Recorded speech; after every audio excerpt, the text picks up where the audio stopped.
النهاردة هنعمل مع بعض النشاط السهل ده مجسم الخلية النباتية. انا هعمله بطريقة سهلة وبسيطة، وكله من ورق الفوم والكرتون. هجيب جزء من الكرتون بالمقاس اللي انا حباه، وهبدأ ادخل كده حوالي 2 سنتي من كل جنب، وبعد كده هوصل كل النقط دي ببعضها، وهبدأ اقص الشكل اللي انا حددته. الفيديو هتلاقوه كامل على القناة بتفاصيل اكتر، ان هنا مسرعة الفيديو. هبدأ اثبت الدبل فيس على الكرتونة بالشكل ده، وبعد كده هقص جزء من ورق الكانسون الاخضر وهبدأ اثبته على الكرتونة. غلفتها بالشكل الجميل ده.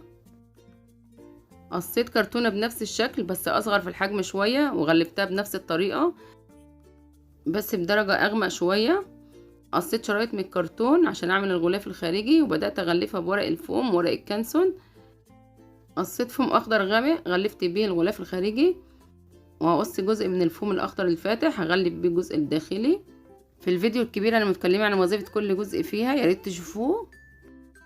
غلفت كمان 5 اجزاء مع الجزء اللي معايا ده، بقوا 6. وهبدأ اثبتهم على جسم الخلية بالشكل ده.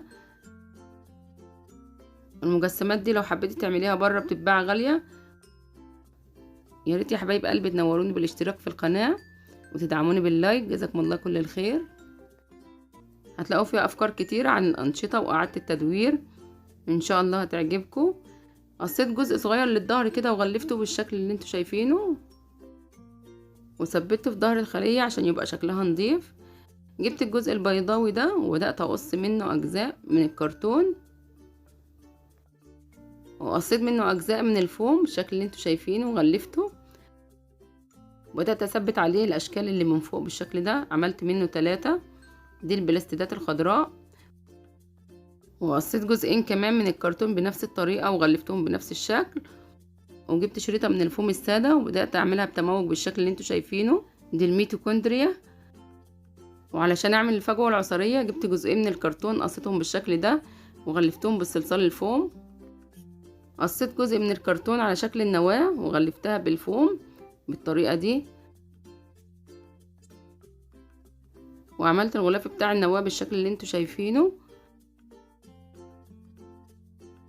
انا عملتها بالشكل ده، شكلها بقى تحفة. ده جهاز جيولوجي هبدأ اعمله بالشكل ده بشريطة من الفوم زي ما انتوا شايفين. وبعد كده هبدأ اثبت كل الاجزاء في جسم الخلية، وقصيت الدواير دي بالخرامة وهبدأ اثبتها كده.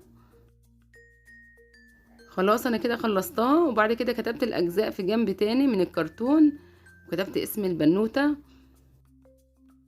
شكلها بقى تحفة.